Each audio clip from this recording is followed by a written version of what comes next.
a verdade sobre a teologia da prosperidade. Queridos e amados irmãos, a intenção desse comentário, dessa reflexão, não é trazer um estudo aprofundado sobre o tema, pois já existem vários na internet, no próprio YouTube, mas a intenção desta reflexão é trazer uma simples filosofia para você do Evangelho, o que Jesus, o que os apóstolos ensinaram, que é totalmente contrário ao que essa teologia moderna, chamada teologia da prosperidade, da qual as igrejas neopentecostais, como a Igreja Mundial do Poder de Deus, a Igreja Universal do Reino de Deus, a Igreja da Graça de Deus e tantas outras neopentecostais, né? E até mesmo as pentecostais tradicionais, né? Várias Assembleias de Deus, várias igrejas aí sérias que se apostataram da fé por aderirem a essa teologia da prosperidade, né? Que ensina que o homem ou a mulher tem que ter uma vida próspera, porque isso é a vontade de Deus. E próspero no sentido da palavra para eles é ter carros, casas, não ter dívidas, estar bem financeiramente, né? Ser rico praticamente. E se você ler os evangelhos, você não vai encontrar Jesus pregando este evangelho da prosperidade, nem tampouco os apóstolos nas cartas apostólicas. Você não vai encontrar eles ensinando a teologia da prosperidade. Pelo contrário, eles ensinam nós termos alegria diante do Senhor pela salvação, ter alegria se tivermos com o que comer, com o que nos vestir, para estarmos contentes com isso. Então a verdade sobre a teologia da prosperidade é que ela é uma teologia maligna, poderemos chamá-la de diabologia da prosperidade. O Deus da teologia da prosperidade é Mamon, é o dinheiro. O Deus da teologia da prosperidade é a luxúria, é a avareza, e não o Senhor da glória, o Deus eterno, o Criador de todas as coisas, o Deus Elohim, nem tampouco seu Filho, Jesus Cristo, o nosso Salvador. O Deus da teologia da prosperidade é um Deus fabricado pela ganância do homem, criado pela mente diabólica do homem, que é avarento, que é amante do dinheiro. Porque a Bíblia diz em 1 Timóteo 6 que o amor ao dinheiro é a raiz de toda espécie de males, e muitos nessa cobiça desviaram-se da fé, transpassando-se a si mesmos com muitas dores. Então a verdade sobre a teologia da prosperidade é que ela é anátema, é um falso evangelho, é amaldiçoado, é maligno, porque ensina algo que Jesus não ensinou. Ou você vai encontrar no Novo Testamento Jesus incentivando o apóstolo Pedro: Pedro, me siga, eu te farei um grande empresário da pesca, você será o maior pescador da Galileia, você terá a maior empresa de pesca dessa cidade, é só você dar seu dízimo, fazer seu sacrifício. Pedro, se você me seguir, fazer o sacrifício certinho, a fogueira santa, comprar esse lenço ungido, né? Essa vassoura, tomar dessa água da mina de ouro, que eu vou consagrar aqui agora, você vai ser o maior empresário da Galileia. Queridos, é lamentável ver a situação em que muitas igrejas se encontram. Um lobo pastoreando um bando de bodes. Um lobo, cão guloso, alimentando um monte de sanguessuga, sentada nas cadeiras e interessada somente na prosperidade terrena, na prosperidade material. Isso é vergonhoso, irmãos. É vergonhoso usar o Evangelho de Jesus, que era para transformar as pessoas, para salvar as pessoas, fazer deste Evangelho algo mínimo, minimizar o Evangelho, minimizar a graça e maximizar a ganância, maximizar o homem, divinizar o homem lá em cima, colocar o homem no trono e Deus como seu empregado, como seu servo, como um garçom, como um banco, somente disposto a dar dinheiros, empréstimos, barganhas em troca de ofertas e dízimos. e prosperidade.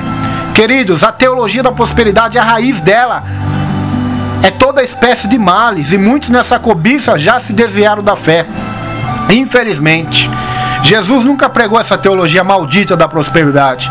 Ele disse: não ajunteis tesouros na terra. Os pregadores de hoje incentivam o povo a juntar tesouros na terra. Jesus disse que aonde estiver o seu coração está o seu tesouro. Mas os apóstolos de hoje ensinam que quanto mais bens materiais você tiver, é sinal que Deus está do seu lado, que está te favorecendo, que você é um homem de fé, verdadeiramente, né? Isso é maligno, é diabólico esse ensinamento, porque os homens mais ricos desse mundo são satanistas. São satanistas. Quem pregou a teologia da prosperidade para Jesus? Foi Satanás. Satanás lá no deserto disse: Jesus, se tu prostrado me adorares, te darei todos os tesouros da terra, porque é meu, dou quem eu quero. E Jesus rejeitou, mas os apóstolos, bispos, pastores, fundadores de grandes denominações aí no Brasil e no mundo se curvaram a Satanás. Hoje eles têm o melhor dessa terra. Hoje eles têm helicópteros, têm aviões, têm iates, têm riqueza, luxo, carros importados, fazendas, donos de emissoras de televisão, donos de rádio, de sites, de lojas, de várias e várias coisas, né? Pastores que não têm vergonha, que dizem descaradamente: eu sou um empresário, né? Eu sou um empresário. Meu Deus, aonde nós vamos chegar? Pastores que se enriquecem vendendo CDs, DVDs, livros. Eu não sou contra pastor ter o seu salário, né? Recebido pela igreja. Porque Paulo disse: em outras igrejas eu recebi salário para servir a vocês, lá na carta aos Coríntios. Mas o que eles estão fazendo hoje com o evangelho é uma vergonha. É vergonhoso nós vermos isso. Por isso que eu prefiro fazer como Paulo. Paulo, na maioria da sua vida, ele preferiu trabalhar com as mãos, né? Para não ser pesado à igreja e para não trazer escândalo. E hoje nós temos que tomar essa posição radical, né? Os líderes e pastores devem preferir trabalhar, porque se viverem às custas das obras, vão ser chamados de ladrão, mesmo aqueles que são sinceros. Por quê? Por causa dos escândalos desses lobos da teologia da prosperidade, desses mercenários safados, né? Que são alimentados por safados também.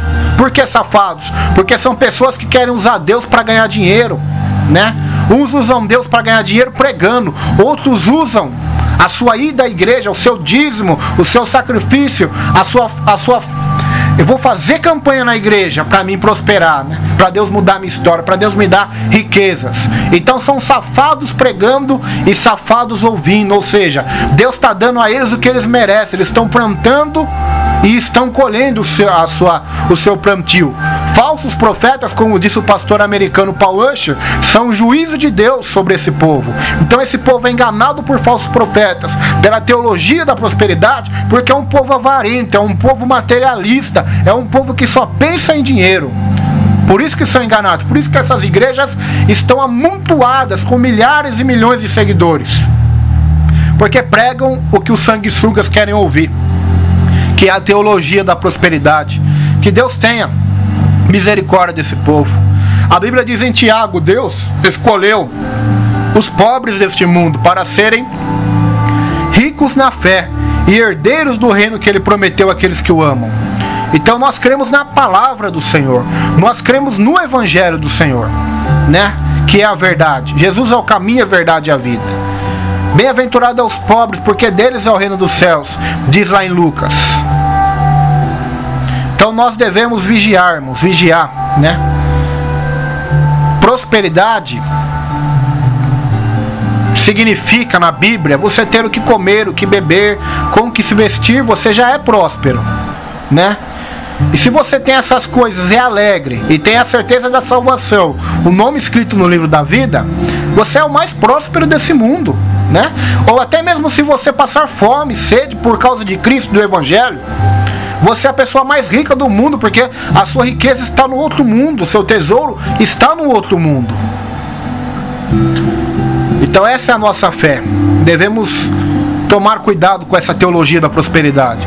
O apóstolo Paulo, Jesus, foram homens simples, homens pobres, que enriqueceram a muita gente, com amor, com fé, com graça, que jamais venderam o evangelho, jamais se enriqueceram às custas do mesmo, mas pregaram o evangelho.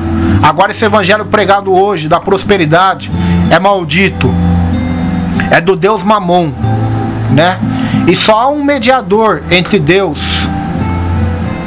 e o homem, que é Jesus Cristo, como diz a Bíblia em Timóteo. Mas entre a teologia da prosperidade e os evangélicos, só há um mediador, que é Mamon, né? Mamon é o mediador dessa teologia. Então que Deus abra nossos olhos para não sermos enganados e buscarmos ao Senhor com toda a nossa força e coração. Que Deus abençoe vocês em nome de Jesus.